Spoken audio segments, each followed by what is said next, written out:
hallelujah, hallelujah, hallelujah, hallelujah, hallelujah. Praise the Lord, praise the Lord, praise the Lord, praise the Lord, praise the Lord. प्रभु तुम नाम को धन्यवाद धन्यवाद धन्यवाद धन्यवाद धन्यवाद धन्यवाद पूरा त्रमणि करव शकल रवणि तरवणि खल रवण दरवंदल रवण दरवण Holy, holy, holy, holy, holy, holy, holy, holy, holy, holy, holy, holy. Holy Lord, holy Lord, holy Lord, holy Lord, holy Lord, holy Lord. धन्य जीसु, धन्य जीसु, धन्य जीसु, धन्य जीसु, धन्य धन्य तुम्हारो पवित्र नाम, धन्य तुम्हारो पवित्र नाम, धन्य तुम्हारो पवित्र नाम, धन्य तुम्हारो पवित्र नाम. इदारवनि कारवनि दल्ल रवनि दारव शकल रवण तरवण करवण दल्ल रवण तरवण दल्ल पूरा बंदल रवनि करव शकल रवण तरवण करवण दल्ल रवण तरवण दल्ल रवण. Hallelujah, hallelujah, hallelujah, hallelujah. धन्य जीसु, धन्य जीसु, धन्य जीसु, धन्य जीसु. धन्य प्रभु, धन्य प्रभु, धन्य प्रभु, धन्य प्रभु. धन्य तुम्हारो पवित्र नाम, धन्य तुम्हारो पवित्र नाम, धन्य तुम्हारो पवित्र नाम, धन्य तुम्हारो पवित्र नाम. ईरवत् क्रमणि कारवश्य कल रवण तरवंदल रवणि कारवंदल रवण तरवंदल पूरा बंदल रवणि कारवंदल रवण तरवश्य बरबर बरबर. Holy, holy, holy, holy, holy, holy, holy, holy, holy, holy, holy, holy, holy, holy. Holy Lord, holy Lord, holy Lord, holy Lord, holy Lord, holy Lord. धन्य जीसु, धन्य जीसु, धन्य जीसु, धन्य जीसु. धन्य प्रभु, धन्य प्रभु, धन्य प्रभु, धन्य प्रभु, धन्य धन्य धन्य धन्य तोरो पिता नाम धन्य तोरो पिता नाम धन्य तोरो पिता नाम धन्य तोरो पिता नाम. पूरा वक्रमणि कारवश्य कल रवणि दारवण करवण दल्ल रवणि दारवण दल्ल रवण उदारवणि कारवण दल्ल रवणि दारवण दल्ल रवणि दारवण दल्ल रवण. Holy, holy, holy, holy, holy, holy, holy, holy, holy, holy, holy, holy. Holy Lord, holy Lord, holy Lord, holy Lord, holy Lord. प्रभु जीसु का नाम रे दया करो, दया करो, दया करो, दया करो, दया करो. ये दरवणि कारवण दल्ल रवण करवण दल्ल रवण करवण दल्ल रवण. उदारवणि कारवण दल्ल रवण दरवण दल्ल रवण करवण दल्ल. शबर बर बर बर बर बर बर बर बर. Holy, holy, holy, holy, holy, holy, holy, holy, holy, holy, holy, holy, holy, holy, holy, holy, holy, holy. Oh, Shane Ravan Karabandal Ravani Karabandal. पवित्र पवित्र पवित्र प्रेमय प्रभु तुम नाम को धन्यवाद धन्यवाद. आज रसम निमंत्र धन्यवाद, सुजो निमंत्र धन्यवाद. दया करे मान समस्त पाप दोष दुर्बलता दुर्गा क्षमा करो प्रभु. जीसु का नाम रे दया करो प्रभु. जीसु बहुले रक्त रे मान धौत परिष्कृत करो. वाक्य रूप निर्मल पक्षानुग्र पवित्र आत्मा निरामन तुम्हें सिद्ध करो प्रभु. Hallelujah hallelujah hallelujah. ताहा तो तुम्हें सर्वदा करिया अछ. इदरवानी खारवत प्रमाण करवंदल रवा. किंतु आवान को प्रभु ओ पाप शून्य हवा पाई तुम्हें मन को साहाय्य करो. हालेलुया. आवान को सिद्ध हवा दया करो कारण स्वर्गस्थ पिता जे परिसिद्ध मन को से परिसिद्ध हवा. Hallelujah hallelujah hallelujah hallelujah. ओ प्रभु से सिद्धता दृष्टि आमने निश्चय कहते आमने उड़ा होइछु. आवान को तुम्हें दया करो प्रभु. मात्र तुम्हें आमन को आओ प्रभु समाव सुजो देइछ. जहाँ मान ऋणा अच्छी मान को पूर्ण करने इधरवानी खारबंदल रवनी कारबंदल रवा. जीसु नाम जीसु नाम जीसु नाम दया करो. आम दुर्बल मध्य आमर दुर्बलता तुम तुम शक्ति सिद्ध करो और आत्मा मानकर दुर्बलता को साहाय्य करी थांती. Hallelujah hallelujah hallelujah. ओ प्रभु से आत्मा साहाय्य नितांत आवश्यक. आत्मा आम को सदा सर्वदा परिपूर्ण हवा आवश्यक प्रभु. तारे आम निश्चय बदली इधरवानी खारबन करवानी खारबन दरवा. आमर शारीरिक स्वभाव प्रभु सबू प्रभु आम दूरीकृत हो. इधर अवश्य कलरवानी खारवत्र मान करवा. जीसु नाम दया करो. आत्मराचरण क्रिया मन को तुम्हें अनुग्रह करो. होली होली होली होली होली होली होली होली होली होली होली. पूरा बाबा बाबा बाबा शबर बर बर बर बर बर. उदरवानी खारवत्र मान करवंदल रवानी खारवंदल रवा. जीसु का नाम दया करो. आमान करो सर्वदा सब तुम निकट सुग्राही हो. ओ प्रभु तुम्हें सर्वदा विश्वस्त प्रभु अट. आमान प्रति समस्त प्रति मध्य. Hallelujah hallelujah. आमान बाहर जो भीतर से तुम्हें रक्षा करुच. अनेक विपद संकट दुर्घटना शत्रु साधन कार्य खाद्य चातुर तुम्हें रक्षा करियछ प्रभु. अनेक मंगल साधन करियछ मध्य. से तुम नाम को धन्यवाद धन्यवाद दूचु. आह्वान को तुम्हें दया करो योग्य भाव आचरण करने दया करो. हम चक्षु प्रसन्न आम मंडली समूह को दया करो. प्रत्येक को तुम स्थिर रख. तुम समस्त मंडली को सर्वत्र अनुग्रह. तुम आत्मा कार्य प्रभु साधन हो प्रभु सर्वत्र हालेलुया उदात्तवा शाकाला रवानी खारवा अनेक अनेक मध्यम प्रभु मन परिवर्तन मंडल संगे संयुक्त हंतु प्रेरित मात्र शिक्षा सबाई करो प्रार्थना कर निविष्ट हंतु जीशुंकर नाम दया करो महात्मा काज बहुल भाव मध्य साहित्य प्रभु जद्रा आंतरिक निकृत मंडली निष्ठा प्राप्त हम तुम पवित्र पाद तले समस्त विषय समर्पण कर प्रभु जीशुंक नाम ये प्रार्थना करुँ।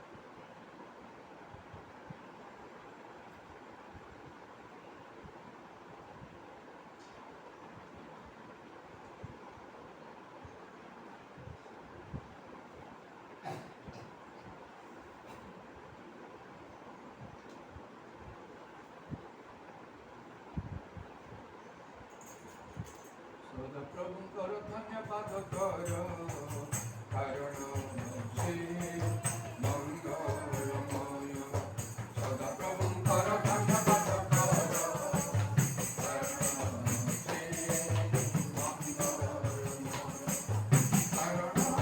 कारण करो दया आनंद कारण कारण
Hallelujah, hallelujah, hallelujah, hallelujah, hallelujah.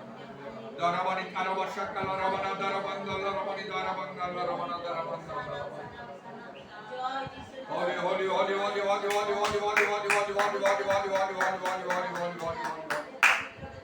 Holy Lord, holy Lord, holy Lord, holy Lord, holy Lord, holy Lord, holy Lord, holy Lord, holy Lord. Shabba ba ba ba ba ba ba ba ba ra ra ra ra ra ra ra ra. Idaravanda Laramani Karavasha Kalaramani Kuravanda Laramana Laramani. Holy, holy, holy, holy, holy, holy, holy, holy,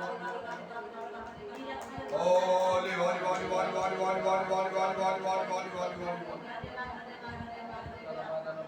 Dhanya Prabhu, Dhanya Prabhu, Dhanya Prabhu, Dhanya Prabhu, Dhanya Prabhu, Dhanya Prabhu, Dhanya Prabhu, Dhanya Jisu, Dhanya Jisu, Dhanya Jisu, Dhanya Jisu, Dhanya Jisu. Idravandramani Kalaravana Dharavana Ura ba ba ba ba ba ba ba Shabara Kalaravana. Idravanda Laravani Karavasha Kalaravana Dharavana. Holy, holy, holy, holy, holy, holy, holy, holy, holy, holy, holy, holy, holy. Holy, holy, holy, holy, holy, holy, holy, holy, holy, holy, holy, holy, holy. Shabara Kalaramani Karavanga Laravana Dharavanga Laravani Biri Biri Biri Biri Biri Biri. Shabba ba ba ba ba ba ba ba ba ba ba ba ba. Oh Lord, hamas, hamas, hamas, hamas, hamas, hamas, hamas, hamas, hamas, hamas, hamas. Jisum ka naam ardai kro, Jisum ka naam ardai kro, Jisum ka naam ardai. Jisum ka naam ardai kro, Jisum ka naam ardai kro, Jisum ka naam ardai kro. Holy, holy, holy, holy, holy, holy, holy, holy, holy, holy, holy, holy. Idravandramani Kalaravana Dharavana. Shabara bara bara bara bara bara bara bara bara. Holy, holy, holy, holy, holy, holy, holy, holy, holy, holy, holy, holy, holy, holy, holy, holy, holy, holy. Holy Hoshana Ramani Karavatramani Karavanda Laramani Dharavanda Laramana Dharavasha. Holy, holy, holy, holy, holy, holy, holy, holy, holy, holy. Holy Lord, holy Lord, holy Lord, holy Lord, holy Lord, holy Lord, holy Lord. Holy Lord, holy Lord, holy Lord, holy Lord. Shabba ba ba ba ba ba ba ba. Dharamani Kalaravana Dharavana Dharavana Dharavana Dharamani Karavana. Uravatramani Karavasha Kalaravana Dharamani Karavana. Holy, holy, holy, holy, holy, holy, holy, holy, holy, holy. Holy Hoshana, Hoshana, Hoshana, Hoshana, Hoshana, Hoshana, Hoshana, Hoshana. Praise the Lord, praise the Lord, praise the Lord, praise the Lord. Idravandramani Karavanga Laravani Karavandramani Karavanga. Holy, holy, holy, holy, holy, holy, holy, holy, holy. Holy, holy, holy, holy, holy, holy, holy, holy, holy, holy, holy, holy, holy. Holy, holy, holy, holy, holy, holy, holy, holy, holy, holy, holy, holy, holy, holy, holy, holy, holy. Dhanya Jesu, Dhanya Jesu, Dhanya Jesu, Dhanya Jesu. Dhanya Jesu, Dhanya Jesu, Dhanya Jesu, Dhanya Jesu. Dhanya Prabhu, Dhanya Prabhu, Dhanya Prabhu, Dhanya Prabhu, Dhanya Prabhu, Dhanya Prabhu, Dhanya Prabhu. Dhanya Prabhu, Dhanya Prabhu, Dhanya Prabhu, Dhanya Prabhu. Dhanya Prabhu, Dhanya Prabhu, Dhanya Prabhu, Dhanya Prabhu. Dhanya Surabhidaram, Dhanya Surabhidaram, Dhanya Surabhidaram. Holy, holy, holy, holy, holy, holy, holy, holy, holy, holy, holy. Holy, holy, holy, holy, holy, holy, holy, holy, holy, holy, holy. Shabba ba ba ba bara bara bara bara bara bara bara bara bara. Udharamani Karavanda Laravani Karavasha Kalarava. Idharamani Karavatramani Karavanda Laravani Laravanda Larava. Dhanya Dhanya Dhanya Dhunam Dhanya Dhunam Dhanya Dhunam Dhanya Dhunam Dhanya Dhunam Dhanya Dhunam Dhanya. Holy Hoshana, glory to God. Uravatramani Karavanda Laravana Dharavana Laravani Dharavasha Kalava. Hallelujah, hallelujah, hallelujah, hallelujah, hallelujah. Idrabat ramani karaman ramani biri biri biri biri biri para para para para para para. Udaramani karaman ramani darama shakala ramana ramana. Holy, holy, holy, holy, holy, holy, holy, holy, holy, holy, holy, holy. Holy Lord, holy Lord, holy Lord, holy Lord, holy Lord. Praise you, praise you, praise you, Jesus. Praise you, Jesus, praise you, Jesus, praise you, Jesus. Glory be your name, glory be your name, glory be your name. Dhanya Jesus, Dhanya Jesus, Dhanya Jesus. Hallelujah, hallelujah, hallelujah. Shabara Karamandala Ramani Karwa Shakara Ramani Dharamandala Ramani. Hallelujah, praise the Lord. दारी छावे प्रार्थना करो. Hallelujah, hallelujah, hallelujah, hallelujah, hallelujah. Praise the Lord, praise the Lord, praise the Lord, praise the Lord, praise the Lord. ধন্যবাদ, ধন্যবাদ, ধন্যবাদ, ধন্যবাদ, ধন্যবাদ, ধন্যবাদ। তাদের প্রতিবাদী মত করা ধন্যবাদ দিচ্ছ। Hallelujah, hallelujah, hallelujah. প্রমাণ তুমি রব। প্রেমকারী জগৎ তোমার নাম ধন্যবাদ, ধন্যবাদ, ধন্যবাদ, ধন্যবাদ, ধন্যবাদ, ধন্যবাদ। এবং সুন্দর সুযোগ তোমার দেলা প্রভু। তোমার চরণ করে বসে তোমার সাহায্য করে তুমি আমাকে তুমি করিয়েছো তোমার নাম ধন্যবাদ দিচ্ছ। দ্বারা বর্ষা খারা বন্দারা বলা করব। Hallelujah, hallelujah, hallelujah, hallelujah, hallelujah. কারণ মনে করো প্রভু তোমার সাহায্য করে আমি সুন্দর চাইদের মত সমাজে পাই পারি তুমি মাত্র করতে তুমি করিয়েছো তোমার নাম ধন্যবাদ। আমার জন্য ভক্তি নয় প্রাণ করে ফেলা তোমার রেখেছো তোমার নাম ধন্যবাদ, ধন্যবাদ, ধন্যবাদ, ধন্যবাদ। তুমি সুযোগ করে আমাকে সত্যবান করে তুমি সাহায্য করো। দ্বারা বর্ষা খারা বন্দারা বলা করব। Hallelujah, hallelujah. আমি করি প্রাণ কোনো উদ্যম তুমি সাহায্য করো। Hallelujah, hallelujah, hallelujah. কারণ করে দিন আমি চাইলে মধ্যে সুযোগ পাই পাই তুমি করব। আমি কোন সুযোগ সুযোগ মধ্যে করি পারি না যখন করে তুমি যদি সময় খাও আমি যদি নিজের প্রতি আমি যদি সব জায়গা করে তুমি সাহায্য করো। দ্বারা বর্ষা খারা বন্দারা বলা করব। Hallelujah, hallelujah, hallelujah, hallelujah. কারণ তুমি শীঘ্র আসো তোমার নাম ধন্যবাদ, ধন্যবাদ, ধন্যবাদ, ধন্যবাদ, ধন্যবাদ।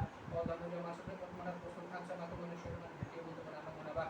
দ্বারা বার্তারে খারাপ বর্ষা খারা বন্দারা বলা করব। Hallelujah, hallelujah. তোমার মস্তরি মন কাটা দিরব।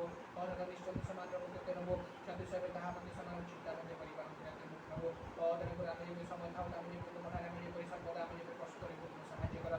দ্বারা বার্তারে খারাপ বর্ষা খারা বন্দারা বলা করব। Hallelujah, hallelujah, hallelujah. কারণ সময় সুযোগ আমি প্রদান তুমি করে তোমার নাম ধন্যবাদ। দ্বারা বার্তারে খারাপ বন্দারা বলা করব। Hallelujah, hallelujah, hallelujah, hallelujah, hallelujah, hallelujah. এবং আমার সমগ্র অভিষেক পরিপূর্ণ করে তুমি সাহায্য করো। Hallelujah, hallelujah. অসুবিধা আমি যে যত্নবান হব তুমি দয়া করো, দয়া করো, দয়া করো, দয়া করো, দয়া করো। পুরা বর্ষা খারাপ বন্দারা বলা করব। হালেলুয়া। তোমার বাক্যের তাহাকে বাবু নজর তুমি সাহায্য করো। Hallelujah, hallelujah. কারণ সে বাক্যের অনন্ত প্রপঞ্চ তুমি পড়াই নিয়ে থাকবে তোমার নাম ধন্যবাদ। উদারা বার্তারি খারাপ বর্ষা খারাপ বন্দারা বলা করব। হালেলুয়া। ইহা সব বাক্যের সমস্ত গুরুত্ব স্বরূপ আমি চিন্তা করে যদি সব বাক্য থেকে আমি কার্যকরী পরিকল্পনা তুমি সাহায্য করো। Hallelujah, hallelujah, hallelujah, hallelujah. কারণ তুমি সেদিন তোমার বাক্য অনুসারে তোমার সমর্থন বিচার করে করিব। উদারা বান্দারি বলা করব। Hallelujah, hallelujah. তোমার আগমন আগমন শুধু সেই পরিস্থিতি অস্ত্র ভয়ঙ্কর হব।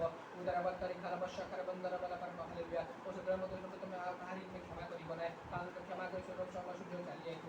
উদারা বার্তারি খারাপ বর্ষা খারাপ বন্দারা বলা করব। হালেলুয়া। আশিক ভাই রোগমে কই চলবে প্রভু মহাবর্তমান সময় এবং অনুগ্রহ দিন।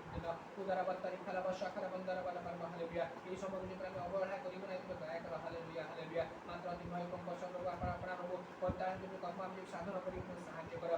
উদারা বার্তারি খারাপ বর্ষা খারাপ বন্দারা বলা করব। হালেলুয়া। অসুধন আমি যেপরি নিজের নিজে আমি যেপরি তোমার ঠারে আরো সমর্পণ যেপরি আমি করিব তুমি দয়া করো, দয়া করো, দয়া করো। ঈশ্বর সর্বদা পর্যন্ত সাহায্য আমি সমস্ত যেপরি কার্য করি তুমি সাহায্য করো। উদারা বার্তারি খারাপ বর্ষা খারাপ বন্দারা বলা করব। হালেলুয়া। এবং মাঝে প্রমাণ করব প্রভু সাহায্য করি যে নজীব তুমি সাহায্য করো। হালেলুয়া।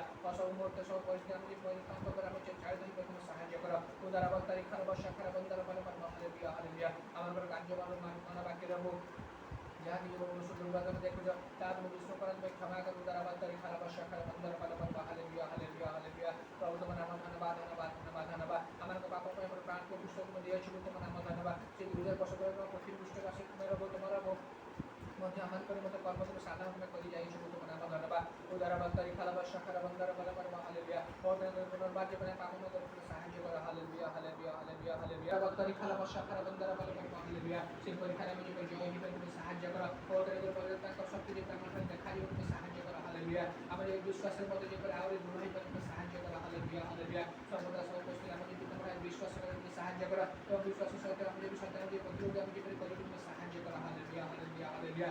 উদারা বার্তারি খারাপ বর্ষা খারাপ বন্দারা বলা করব। হালেলুয়া। ওদের করে যে আমি তোমার যে সন্তোষ ভাজন যে তুমি সাহায্য করো। ওদের করে আমার বিশ্বাস পরিমাণ যে বৃদ্ধি হইতে সাহায্য ସାହାଯ୍ୟ କର ଉଦାର ବକ୍ତାରି ଖାଲା ବର୍ଷା ଖର ବନ୍ଦର ବର ବର ହାଲେଲୁୟା ହାଲେଲୁୟା ହାଲେଲୁୟା ଆମର ମନେ ଯୋଉ ସାହାଯ୍ୟ କର ଘରେ ଥିବା ତୁମେ ସାହାଯ୍ୟ କର ହାଲେଲୁୟା ନିତ୍ୟରେ ଆମେ ଯେପରି ତୁମର ଆମେ ଯେପରି ଆମେ ପ୍ରଭୁ ଯୋଉ ସୁଧୁର ଯେପରି ତୁମେ ସାହାଯ୍ୟ କର ହାଲେଲୁୟା ହାଲେଲୁୟା ପ୍ରଭୁ ଆମ କାଲି ପ୍ରମାଣ ଯେପରି ପ୍ରଭୁ ଘରେ ଯେତେ ଆମଙ୍କ ପ୍ରତିମାନଙ୍କୁ ସୁଶାନ୍ତି ପହଞ୍ଚାଇ ଦେବ ତେଣୁ ସର୍ବଦା ଆମେ ଯେପରି ସାହାଯ୍ୟ କରିବ ତୁମ ପ୍ରେମ କରି ତୁମେ ଦୟା କର ହାଲେଲୁୟା ହାଲେଲୁୟା ହାଲେଲୁୟା ପ୍ରତ୍ୟେକ ବିଷୟ ଭାଇ ଭଉଣୀ ତୁମଙ୍କର ମଧ୍ୟ ସମର୍ପଣ ଦୟା କର ପ୍ରତ୍ୟେକ ଭାର ବହନ ତୁମେ କର ହାଲେଲୁୟା ଯାହା ଯାହା ଆମେ ସହିତ ସମସ୍ତ ସୁନ୍ଦର ଜାଣିଛୁ ତୁମ ନାମ ଧନ୍ୟବାଦ ତୁମ ରାଜ୍ୟ ଆମେ ଆମକୁ କରିବା ତୁମେ ସାହାଯ୍ୟ କର ତୁମଙ୍କର ଆମ ଆବଶ୍ୟକ ତୁମେ ଯୋଗାଇ ଦେବ ତୁମ ନାମ ଧନ୍ୟବାଦ ଉଦାରବତ୍ତାରି ଖାଲା ବର୍ଷା ଖାଲା ବନ୍ଦର ବର ବର ହାଲେଲୁୟା ତେଣୁ করে আমার বেশি জায়গা মান ন হয় যে প্রাথমিক মানে যে বিধি তুমি সাহায্য করা হালেলুয়া হালেলুয়া আজ মধ্যে আমার মধ্যে যা বাক্য রখিছ সে বাক্য গুলি আমি সঙ্গ চালিয়ে তুমি সাহায্য কর সমস্ত বিষয় কথা তুমি শুনে ছোট ছোট দাদা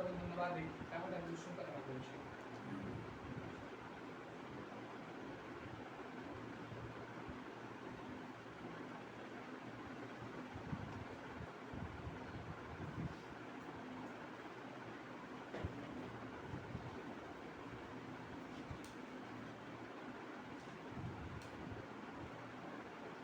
ମାଥ୍ୟୁ 5 ପର୍ବର 48 ପଦରେ ଲେଖା ଅଛି ଅତଏବ ତୁମମାନଙ୍କ ସ୍ୱର୍ଗସ୍ଥ ପିତା ଯେପରି ସିଦ୍ଧ ତୁମେମାନେ ମଧ୍ୟ ସେହିପରି ସିଦ୍ଧ ହୁଅ। ଏ ବାକ୍ୟର ଯଦି ଆମେ ଚିନ୍ତା କରିବା ଆଉ ତାହେଲେ ନିଶ୍ଚୟ ଆମେ ଆମମାନଙ୍କର ଉଣା ବିଷୟ ଦେଖିପାରିବା ଏପରିକି ଆମେ ବହୁତ ଉଣା ଅଛୁ ବୋଲି ଆମକୁ ମନେ ହେବ ନିଶ୍ଚୟ କାରଣ କ'ଣ ଆମେ ସ୍ୱର୍ଗସ୍ଥ ପିତାଙ୍କ ପରି ଈଶ୍ୱରଙ୍କ ପରି ସିଦ୍ଧ ଆମମାନଙ୍କର ଜୀବନ ଆମମାନଙ୍କର ଆଚରଣ ଆମମାନଙ୍କର ପ୍ରକୃତି ସ୍ୱଭାବ ଆମମାନଙ୍କର ଚିନ୍ତାଧାରା ଲକ୍ଷ୍ୟ କାର୍ଯ୍ୟକଳାପ କ'ଣ ଈଶ୍ୱରଙ୍କ ପରି ପିତାଙ୍କ ପରି ସ୍ୱର୍ଗସ୍ଥ ପିତାଙ୍କ ପରି ଅନେକ ବିଷୟରେ ଆମେ ଉଣା ନିଶ୍ଚୟ ଆମେ ଦେଖାଯିବା ହେଲେ ମଧ୍ୟ ଏପରି ଗୋଟିଏ କଥା କୁହାଯାଇଛି ପ୍ରଭୁଙ୍କ ବାକ୍ୟରେ ଅଛି ସ୍ୱର୍ଗସ୍ଥ ପିତା ଯେପରି ସିଦ୍ଧ ଆମମାନଙ୍କୁ ସେପରି ସିଦ୍ଧ ହେବାକୁ ହେବ। ଯେତେବେଳେ ପ୍ରଭୁ ଦିନେ ଆମମାନଙ୍କର ହିସାବ ନେବେ ହୁଏତ ସେ ଆମମାନଙ୍କୁ ଅନେକ କଥା ପଚାରିବା ସମୟରେ ଏଇ କଥା ବି ପଚାରି ପାରନ୍ତି ଆଉ ଯେ ତୁମେ କାହିଁକି ସ୍ୱର୍ଗସ୍ଥ ପିତାଙ୍କ ପରି ସିଦ୍ଧ ହେଲ ନାହିଁ ହେଇପାରେ ଆମମାନଙ୍କର ବା କେତେକେ ଆଉ ନିଶ୍ଚୟ ସେମାନଙ୍କର ଆତ୍ମିକ ଜୀବନକୁ ବହୁତ ଉଚ୍ଚ ଉନ୍ନତ ସ୍ତରରେ ରଖିଛନ୍ତି ଆଉ ତେଣୁ ଆଉ କିଛି ହୁଏତ ବାକି ଥିବ ତାହେଲେ ଆଉ ପ୍ରଭୁ କହିବେ ନିଶ୍ଚୟ ଯେ ବାକି ସବୁ କାହିଁ ତୁମେ ପୂର୍ଣ୍ଣ କଲ ନାହିଁ କିନ୍ତୁ ବାକ୍ୟ ଯେପରି ଅନ୍ୟଥା ହେଇପାରିବ ନାହିଁ ଏଥି ନିମନ୍ତେ ଆଉ କେତେଜଣ ନିଶ୍ଚୟ ଏ ବାକ୍ୟକୁ ମଧ୍ୟ ସଫଳ କରି ସ୍ୱର୍ଗସ୍ଥ ପିତାଙ୍କ ପରି ସିଦ୍ଧ ଦେଖାଯିବେ। ସେମାନଙ୍କ ମଧ୍ୟରେ ଆୟୁବ ଜଣେ ଯାହାଙ୍କ ବିଷୟରେ ପରମେଶ୍ୱର ନିଜେ ସାକ୍ଷ୍ୟ ଦେଇ କହିଲେ ତାହାପରି ସିଦ୍ଧ ସରଳ ପରମେଶ୍ୱର ଭୟକାରୀ କୁକିଆ ତ୍ୟାଗୀ ଲୋକ ପୃଥିବୀରେ କେହି ନାହିଁ ଏତେ ବଡ଼ କଥା ତାଙ୍କ ବିଷୟରେ କହିଲେ।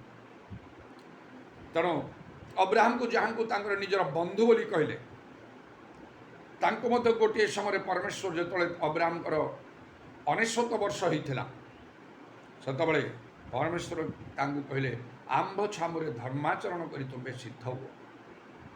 ଆଦି ପୁସ୍ତକ 17 ପର୍ବ 1 ପଦରେ ଏ କଥା ଲେଖା ଅଛି। ତେଣୁ ସେ ନିଶ୍ଚୟ ଯାହା ପ୍ରଭୁ କହୁଥିଲେ ପ୍ରଭୁଙ୍କର ସମସ୍ତ କଥା ମାନିକି ସେ ଚାଲୁଥିଲେ କୌଣସି ବିଷୟରେ ସେ ଆଜ୍ଞା ଲଙ୍ଘନ କରିନାହାନ୍ତି ନିଜର ଏକମାତ୍ର ପୁତ୍ରଙ୍କୁ ମଧ୍ୟ ବଳିଦାନ କରିବା ପାଇଁ ସେ ପଛଘୁଞ୍ଚା ଦେଲେ ନାହିଁ। ହେଲେ ମଧ୍ୟ ପୁଣି ଯେତେବେଳେ ତାଙ୍କୁ 75 ବର୍ଷ ହେଇଥିଲା ସେତେବେଳେ ପ୍ରଭୁ ତାଙ୍କୁ ଆହ୍ୱାନ ଦେଲେ ଆଉ 99 ବର୍ଷରେ ଏଇ କଥା କହିଲେ ମାନେ 24 ବର୍ଷ ପରେ ଆମ୍ଭ ଛାମରେ ଧର୍ମାଚରଣ କରି ତୁମେ ସିଦ୍ଧ ହୁଅ। ଆଜି ବି ହେଇପାରେ ଆମମାନଙ୍କର ଅନେକ ଦିନ ହେଇଛି ଆମମାନଙ୍କ ଜୀବନର ପରିବର୍ତ୍ତନରେ ଆଉ ଯେତେବେଳେ ଅବ୍ରାହମକୁ ପ୍ରଭୁ ଏପରି କଥା କହିଲେ ଯେ କିଛି ବିଷୟ ହୁଏତ ଉଣା ଥିବ ନହେଲେ କାହିଁକି ତାଙ୍କୁ କହିଲେ ଆମ୍ଭ ଛାମରେ ଧର୍ମାଚରଣ କରି ତୁମେ ସିଦ୍ଧ ହୁଅ କହି ସେହିପରି ଆମମାନଙ୍କ ଜୀବନରେ ମଧ୍ୟ ଯେଉଁ ଉଣା ବିଷୟ ରହିଛି ପ୍ରଭୁ ସେ ଉଣା ବିଷୟକୁ ଆଉ ପୂର୍ଣ୍ଣ କରିବା ନିମନ୍ତେ ସେ ଇଚ୍ଛା କରନ୍ତି। ଏତଦ୍ୱାରା ଆମମାନଙ୍କର ମଙ୍ଗଳ ହେବ ଆଉ ଅମଙ୍ଗଳ ଆମମାନଙ୍କ ପ୍ରତି ଘଟିବ ନାହିଁ କାରଣ ଈଶ୍ୱର ଯେ ମୁଖାପେକ୍ଷା କରନ୍ତି ନାହିଁ ଆଉ କର୍ମ ଅନୁସାରେ ପ୍ରତ୍ୟେକଙ୍କୁ ପ୍ରତିଫଳ ଦିଅନ୍ତି ଏହି କଥା ନିଶ୍ଚୟ। ଆଉ ଯେଉଁ ଲେଖା ହେଉଛି ଦୁଃସମୟ ଆସୁଅଛି ଏସବୁରେ ମୋର କିଛି ଭଲ ନାହିଁ ଆଉ ମୋର ଆଉ ଖୁସି ସୁଖ ବା ଆନନ୍ଦ ନାହିଁ ବୋଲି ତୁମେ କହିବ ବୋଲି ଲେଖା ହେଉଛି। ଏହି ପ୍ରକାର ଗୋଟିଏ ସମୟ ନିଶ୍ଚୟ ଆଉ ମନୁଷ୍ୟମାନଙ୍କ ଜୀବନରେ ଆସେ ହଠାତ୍ ତାହା ଆସି ପହଞ୍ଚିଯାଏ ଆଉ ଅପ୍ରତ୍ୟାଶିତ ଭାବରେ ଅଶୁଭ ଜାଲରେ ପକ୍ଷୀ ଧରା ପଡ଼ିବା ପରି ମନୁଷ୍ୟମାନେ ଧରା ପଡ଼ିଯାଇଥାନ୍ତି। ତେଣୁ ଆଉ ପ୍ରଭୁଙ୍କ ବାକ୍ୟରେ ନିଶ୍ଚୟ ମନୋଯୋଗୀ ହେବା ଆମମାନଙ୍କର ଆବଶ୍ୟକ। ମାଥ୍ୟୁ 19 ପର୍ବରେ ପୁଣି ସେଇ ଧନୀ ଯୁବାଲୋକ ବିଷୟରେ ଯେତେବେଳେ ଆମେ ଦେଖୁ, ତାକୁ ମଧ୍ୟ ଆଉ ଯୀଶୁ କହୁଛନ୍ତି, ଯଦି ତୁମେ ସିଦ୍ଧ ହେବାକୁ ଇଚ୍ଛା କରୁଛ, ଯେ କି ସମସ୍ତ ଆଜ୍ଞା ମୁଁ ଯୌବନ କାଳରୁ ପାଳନ କରି ଆସୁଅଛି ବୋଲି କହିଲା। ଆଉ ପ୍ରଭୁ ତାକୁ ମନା କଲେ ନାହିଁ ଯେ ନାଇଁ ନାଇଁ ତୁମେ ମିଛ କହୁଛ, ନହେଲେ ତୁମେ ସେସବୁ କରିପାରୁନାହ, କାହିଁକି ତୁମେ ଏମିତି କହୁଛ, ଏଇଟା କହିଲେ ନାହିଁ। ପ୍ରଭୁ ସେଇ କଥାକୁ ଗ୍ରହଣ କରିନେଲେ। ତାମାନେ ନିଶ୍ଚୟ ସେ ସମସ୍ତ ଆଜ୍ଞା ମାନୁଛି ଯାହା ଆଉ ଯୀଶୁ କହିଲେ, ମାତ୍ର ତାଙ୍କର ସିଦ୍ଧତା ଆବଶ୍ୟକ ଥିବାରୁ ତାଙ୍କୁ ଯୀଶୁ ଆଉ ଗୋଟେ କଥା କହିଲେ, ଯଦି ତୁମେ ସିଦ୍ଧ ହେବାକୁ ଇଚ୍ଛା କରୁଛ, ତୁମର ସର୍ବସ୍ୱ ବିକ୍ରୟ କରି ଦରିଦ୍ରମାନଙ୍କୁ ଦାନ କର, ତାହେଲେ ସ୍ୱର୍ଗରୁ ବି ଧନ ପାଇବ। ଆଉ ଆସି ମୋର ଅନୁଗମନ କର। ଯାହା ସେ ଆଦୌ କରିପାରିଲା ନାହିଁ, ସେ ଚାଲିଗଲା। ତେଣୁ ସିଦ୍ଧତା ଆଉ ପାଇବା ବଡ଼ କଷ୍ଟକର ବିଷୟ, ମାତ୍ର ତାର ଯଥେଷ୍ଟ ମଙ୍ଗଳ ଆଉ ଲାଭ ରହିଛି। ଯେପରି ପରମେଶ୍ୱର ଅବ୍ରାହମକୁ ଯେଉଁ ସିଦ୍ଧ ହେବା ପାଇଁ ତାଙ୍କୁ କହିଲେ, ଆଉ ସେ ତ ସମସ୍ତ ପ୍ରଭୁଙ୍କର ଆଜ୍ଞା ମାନୁଥିଲେ, ତଦ୍ୱାରା ପ୍ରଭୁ ତାଙ୍କ ପାଇଁ କିପରି କାର୍ଯ୍ୟ କଲେ, ତାଙ୍କର ଭବିଷ୍ୟତ ବଂଶ ପ୍ରତି ମଧ୍ୟ କିପରି ଭାବରେ କାର୍ଯ୍ୟ କଲେ, ମିଶର ଦେଶରୁ କିପରି ସେମାନଙ୍କୁ ଉଦ୍ଧାର କରି ଆଣିଲେ, ମହା ଆଶ୍ଚର୍ଯ୍ୟ କର୍ମ ସାଧନ କଲେ, ସେମାନଙ୍କର ସମ୍ମୁଖରେ ଆଉ ସ୍ୱର୍ଗରୁ ସେ ସିନାଇ ପର୍ବତକୁ ଓହ୍ଲେଇ ଆସିଲେ। ସେମାନେ ତାଙ୍କର ମହିମା ଦେଖିଲେ। ଶୁଭ ସାଗର ପ୍ରଭୃତି ବିଭକ୍ତ କରି କିଣାନ ଦେଶରେ ପୃଥିବୀର ସବୁଠାରୁ ସର୍ବୋତ୍ତମ ଦେଶରେ ସେମାନଙ୍କୁ ସ୍ଥାପନ କଲେ, ଅନନ୍ତ କାଳ ନିମନ୍ତେ ତାହା ଦେବା ପାଇଁ। ଆଉ ସେ ଅବ୍ରାହମଙ୍କ ଦ୍ୱାରା ପୃଥିବୀର ସମସ୍ତ ଆଉ ବଂଶ ବା ଜାତି ଆଶୀର୍ବାଦ ପ୍ରାପ୍ତ ହେବେ ବୋଲି ପରମେଶ୍ୱର କହିଲେ। ଏବଂ ତାଙ୍କଠାରୁ ଆଉ ସେ ନିଜର ପରିଚୟ ଦେଲେ, ଆଉ ଯେ ଅବ୍ରାହମଙ୍କର ପରମେଶ୍ୱର। ତା ପୂର୍ବରୁ ଆଉ କାହା ନାଁ ପ୍ରଭୁ ନେଇନାହାନ୍ତି। ଆମେ ଆଉ ନୋହଙ୍କର ପରମେଶ୍ୱର କି ଆଦମଙ୍କର ପରମେଶ୍ୱର କି ଏପରି କାହା କଥା କୁହା ହିଁ ନାହିଁ। ମାତ୍ର ପ୍ରଥମେ ସେ ଅବ୍ରାହମଙ୍କର ପରମେଶ୍ୱର କହିଲେ, ତାପରେ ତାଙ୍କ ପୁତ୍ର ଇସାକର ପରମେଶ୍ୱର, ତାପରେ ତାଙ୍କ ପୁତ୍ର ଯାକୁବର ପରମେଶ୍ୱର, ଏପରି ଭାବରେ ନିଜର ପରିଚୟ ମଧ୍ୟ ଦେଲେ। ତେଣୁ ନିଶ୍ଚୟ ଆଜି ମଧ୍ୟ ପ୍ରଭୁ ଆମମାନଙ୍କୁ କହିବା ପାଇଁ ଯାହା ମୋ ଠାରୁ ଉତ୍ତମ ବିଷୟ ଅଛି, ଯେଉଁ ଆଜ୍ଞା ସବୁ ମାନୁଛୁ ତ ଭଲ କଥା, ସେଇଟା ପ୍ରଭୁ କେବେ ମନା କରିବେ ନାହିଁ। ମାତ୍ର ଯାହା ଆମେ କରିପାରୁନୁ, ଯେଉଁଠି ଆମେ ଉଣା ପଡ଼ୁଛୁ, ଆଉ ସେଇ ବିଷୟରେ ପ୍ରଭୁ ଆମମାନଙ୍କର ଦୃଷ୍ଟି ଆକର୍ଷଣ କରିବା ପାଇଁ ଚାହାନ୍ତି। ଯଦି ଆମେ ତାହା କରିପାରୁ, ଆମେ ସିଦ୍ଧ ହୋଇପାରିବା, ସ୍ୱର୍ଗରେ ଧନ ମିଳିବ, ପୁରସ୍କାର ସମ୍ମାନ ସବୁ, ଆଉ ବିଶେଷ ବିଶେଷ କାର୍ଯ୍ୟ ମଧ୍ୟ ପ୍ରଭୁ ଆମମାନଙ୍କ ପାଇଁ ବା ଆମମାନଙ୍କ ଦ୍ୱାରା ମଧ୍ୟ ଆଉ ସାଧନ କରିପାରିବେ। ଏପରି ଲୋକଙ୍କୁ ପ୍ରଭୁ ଖୋଜୁଛନ୍ତି। ତେଣୁକରି ଲେଖା ହେଉଛି ସେ ଦ୍ୱିତୀୟ ବଂଶାବଳୀ 16 ପର୍ବ 9 ପଦରେ, ସଦାପ୍ରଭୁଙ୍କ ପ୍ରତି ଯେଉଁମାନଙ୍କର ଅନ୍ତଃକରଣ ସିଦ୍ଧ ଥାଏ, ସେମାନଙ୍କ ପକ୍ଷରେ ଆପଣଙ୍କୁ ବଳବାନ ଦେଖିବା ପାଇଁ ତାଙ୍କର ଚକ୍ଷୁ ପୃଥିବୀରୁ ଚାରିଆଡ଼େ ତେଣେ ଦୌଡ଼େ। ଆଜି ପ୍ରଭୁ ଆମମାନଙ୍କୁ କହିବା ପାଇଁ ଚାହାନ୍ତି ଏଇ କଥା। ଯଦି ବା ଆମେ ଆଉ ଅନେକ ବିଷୟରେ ପ୍ରାର୍ଥନା କରୁ, ଅନେକ ବିଶେଷ କାର୍ଯ୍ୟ ଆମମାନଙ୍କ ପାଇଁ ପ୍ରଭୁ ସାଧନ କରନ୍ତୁ ବା ଆମ ଦ୍ୱାରା କରନ୍ତୁ ବୋଲି ଆମେ ଚାହୁଁ, ସେତେବେଳେ ପ୍ରଭୁ ଆମମାନଙ୍କୁ କହିବା ପାଇଁ ଚାହାନ୍ତି ସେ ସବୁ ନିଶ୍ଚୟ ହେଇପାରିବ, କେବଳ ତୁମର ଅନ୍ତଃକରଣ ପ୍ରଭୁଙ୍କ ପ୍ରତି ତୁମେ ସିଦ୍ଧ କର।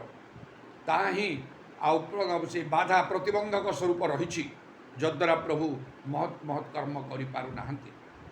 ଆମମାନଙ୍କୁ ସିଦ୍ଧ ହେବାକୁ ହେବ, ସେଇ ଆମମାନଙ୍କର ଅନ୍ତଃକରଣ ପ୍ରତି ସିଦ୍ଧ ହେବାକୁ ହେବ।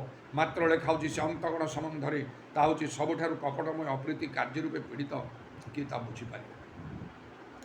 ସିଦ୍ଧ ହେବା ପାଇଁ ହେଲେ ଆଉ ମୁଁ ଲକ୍ଷ୍ୟ କରୁଛି, ଚିନ୍ତା କରୁଛି, 3ଟି ବିଷୟ ନିହାତି ଆବଶ୍ୟକ। ଏକ ହେଲା ପ୍ରଭୁଙ୍କର ବାକ୍ୟ ପାଳନ କରିବା। ପ୍ରଥମେ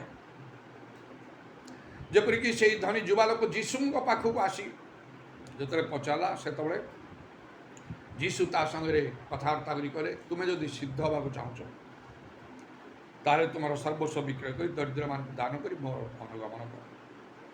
ତେଣୁ ଯୀଶୁ ହିଁ ସେଇ କଥା କହିପାରିବେ ସିଦ୍ଧ ହେବା ପାଇଁ। ତାହେଲେ କେମିତି କ'ଣ କରିବା? ସେ ତ ବର୍ତ୍ତମାନ ତୃତୀୟ ସ୍ୱର୍ଗରେ ପିତାଙ୍କର ଦକ୍ଷିଣ ପାର୍ଶ୍ୱରେ ଉପବେଶନ କରିକି ଅଛନ୍ତି। ଜଗତରେ ସେ ମହାପରିତ୍ରାଣ କର୍ମ ସାଧନ କଲା ପରେ ଆସିବେ, ପୁନର୍ବାର ମଣ୍ଡଳୀକୁ ନେଇଯିବେ, ଆଉ ତାପରେ ଆଉ ସେ ଆସିବେ ସମସ୍ତଙ୍କର ବିଚାର କରିବା ପାଇଁ। ଆଉ ସେହିପରି ଭାବରେ ସେ ଧନୀ ଯୁବାଲୋକ ଯେପରି ଭାବରେ କହିଲେ, ଅନେକଙ୍କୁ ଯେପରି ଭାବରେ ଶିକ୍ଷା ଦେଲେ, ସେହି ପ୍ରକାର କାର୍ଯ୍ୟ ଆଉ ସେ କରିବାକୁ ଆସିବେନି। ସାଧାରଣ ମଣିଷ ଭାବରେ ସେ ଆସିବେ ନାହିଁ।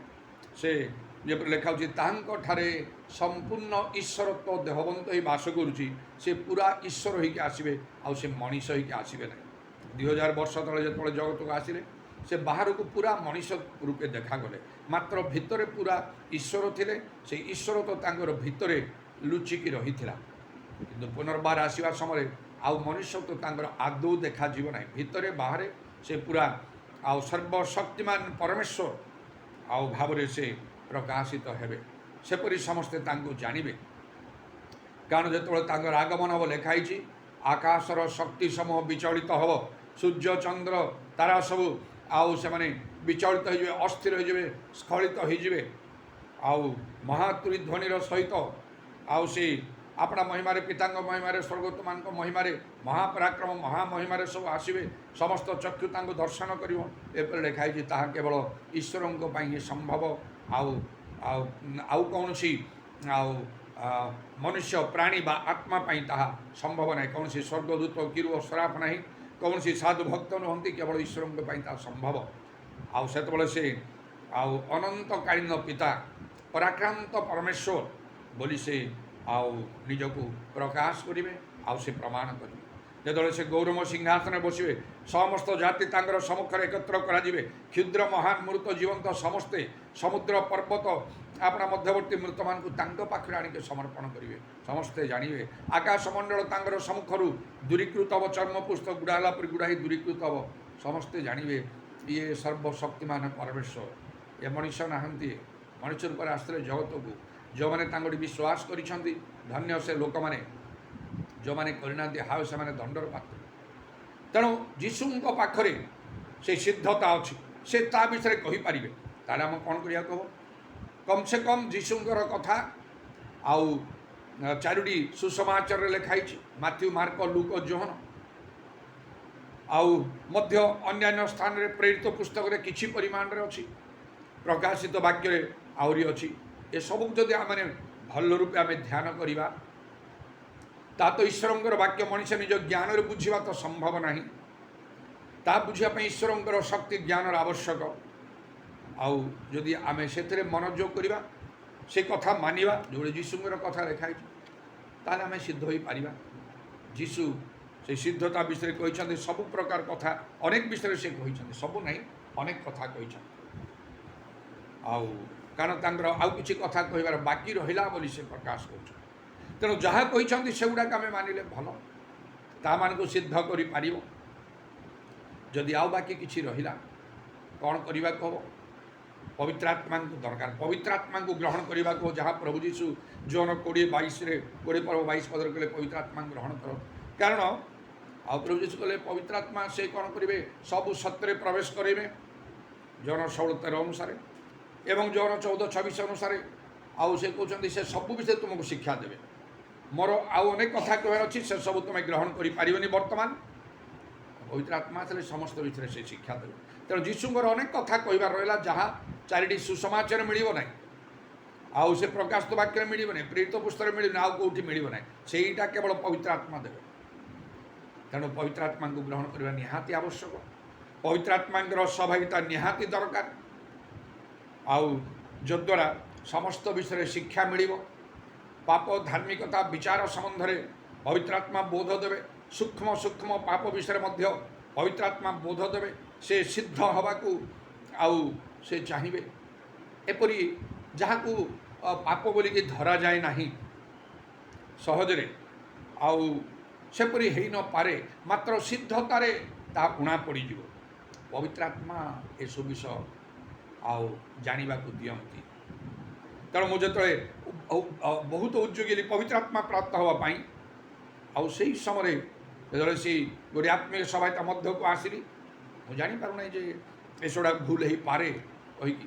ଯେଉଁ ପ୍ରକାର ପୋଷାକ ମୁଁ ପରିଧାନ କରୁଥିଲି ସେହିସବୁ, ଆଉ ଯେପରି ଭାବରେ ଆଉ ମୁଁ ସବୁ ବ୍ୟବହାର କରୁଥିଲି କସ୍ମେଟିକ୍ ସବୁ, ସେ ସବୁକୁ ସେଠିକାର ସେମାନେ ପ୍ରାର୍ଥନାରେ ବସିଥାନ୍ତି, ସେମାନେ ମଧ୍ୟରୁ କେହି କେହି କହିଲେ ଯେ ଏଗୁଡ଼ାକ ପ୍ରଭୁଙ୍କ ଲୋକମାନଙ୍କ ପାଇଁ ଠିକ୍ ନାହିଁ।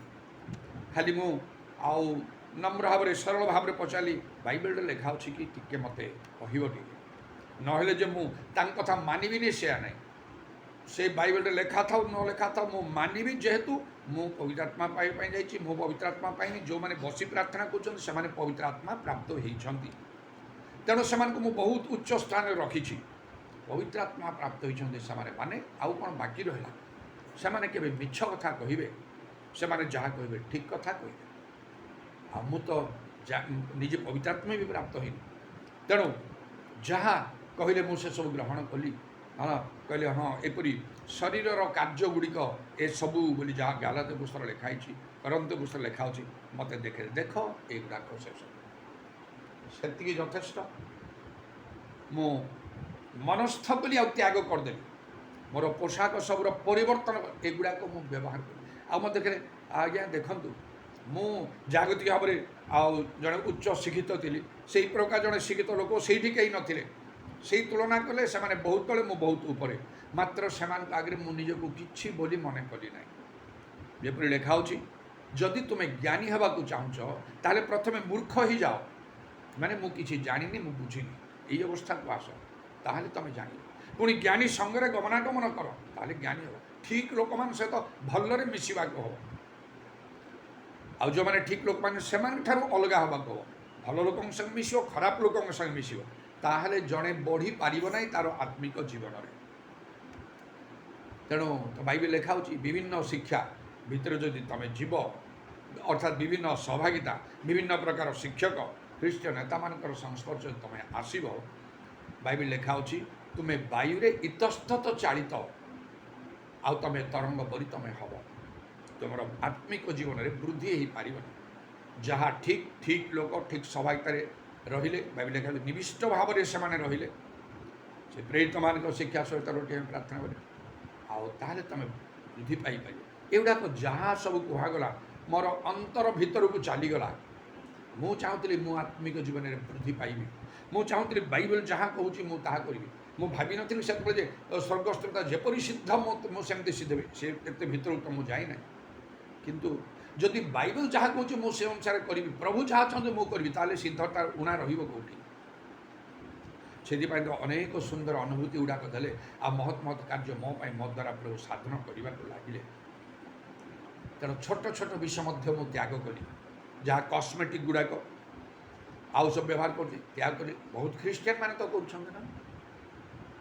कर आउ पोशाक इत्यादि सबर परिवर्तन से गुड़ाक बेस किसी फरक पड़नी लोक अन्यान्य अनेक विषय विभिन्न प्रकार क्रीड़ा ता मो सब गुड़ा चैलेंज थिला पुणी मोर यौवन समय उच्च शिक्षा पाइबा अवस्था आउ सब प्रकार क्रीड़ा खेलिबारे आउ मो प्राय मोर अभिज्ञता थिला आउ गोटे दुई प्रकार खेल मु पारंगम थी ए सब गुड़ाक त्याग करवा जीवन में मुझे त्याग कर न आउ गोटे जहाँ बाकी थिला मो समय आम समय जस्ट आरंभ होता विशेष भाव में आरंभ हो नाला जनाशुना नाला से क्रिकेट नले केबे मुझे पछ घुंचा दे न था किंतु पर मुझे जोग दे था मोर स्पिरिटा से प्रकार थिला सब बेल त्याग करदेली कौन पवित्र आत्मा ये कथा कह पवित्र आत्मा पाइब ना से प्रार्थना से पवित्र आत्मा से परिवेश अच्छा पवित्र आत्मा प्राप्त लोक मैंने अच्छा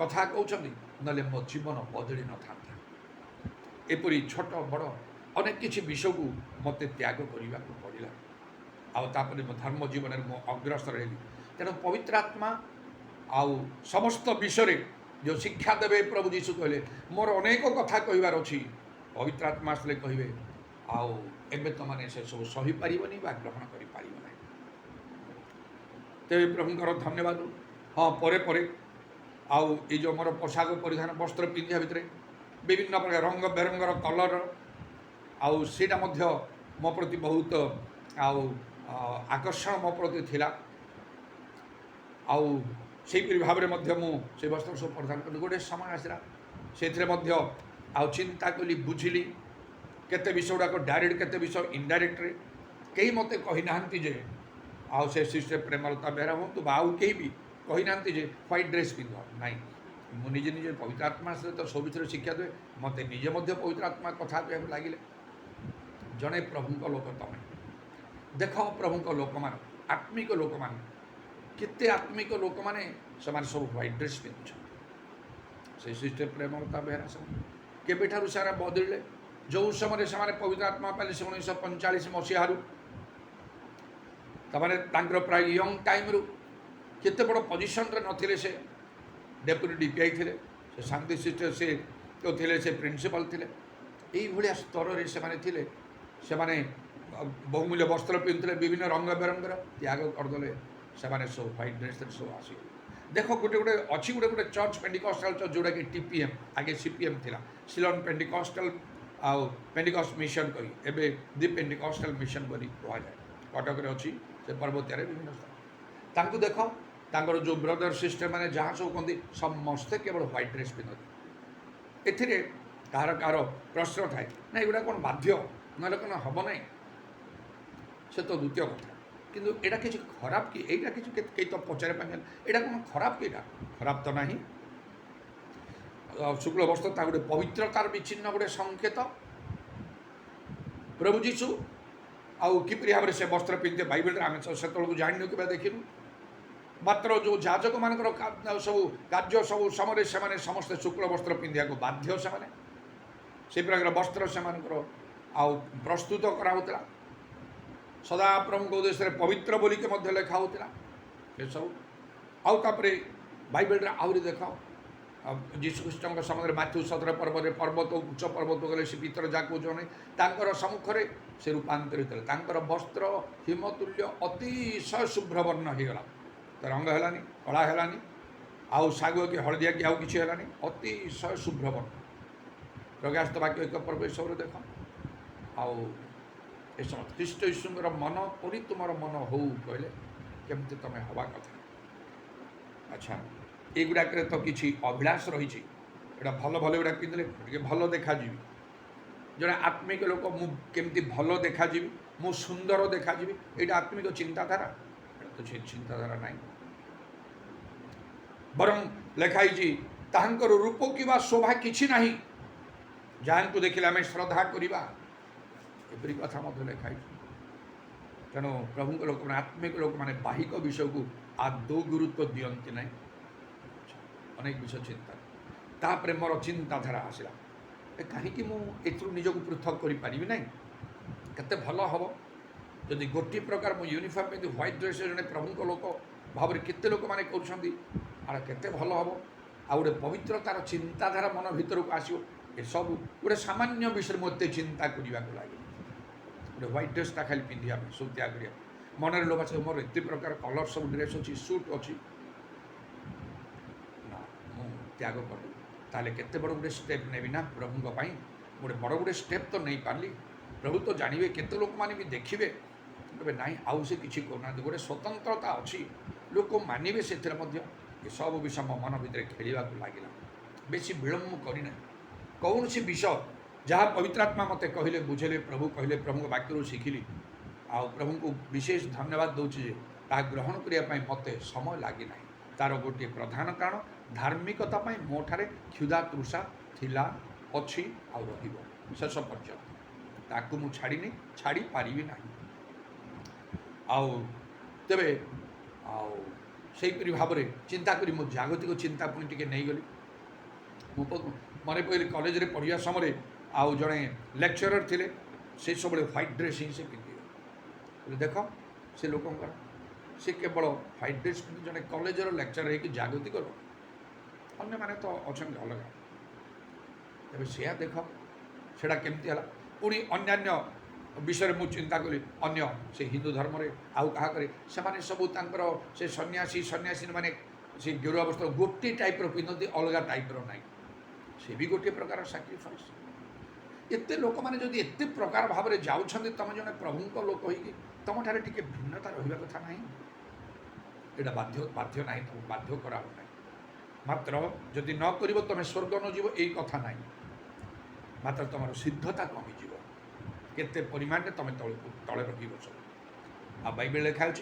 अल्प विषय विश्वस्त बहु विषय नियुक्ति दि जहाँ चालना प्रेरणा पाइली मनस्थ करदे बस यहाँ सब पवित्र आत्मा दियंती पवित्र आत्मा सहायता मध्य को आसले से मिल सिद्ध हाँपाई केमती सिद्ध हाँको पड़ो से मुझे एक है वाक्य पढ़ी बाइबल आमको जहाँ प्रभु जीशु जी की आउ सिद्धता विषय कहले पाखु केमती आसवा धर्मशास्त्र अध्ययन कर बाइबल पढ़ी तेणु जाकुबरे मध्य गोटे कथा लिखा अच्छी जाकुब पुस्तक तार तीन पर्वर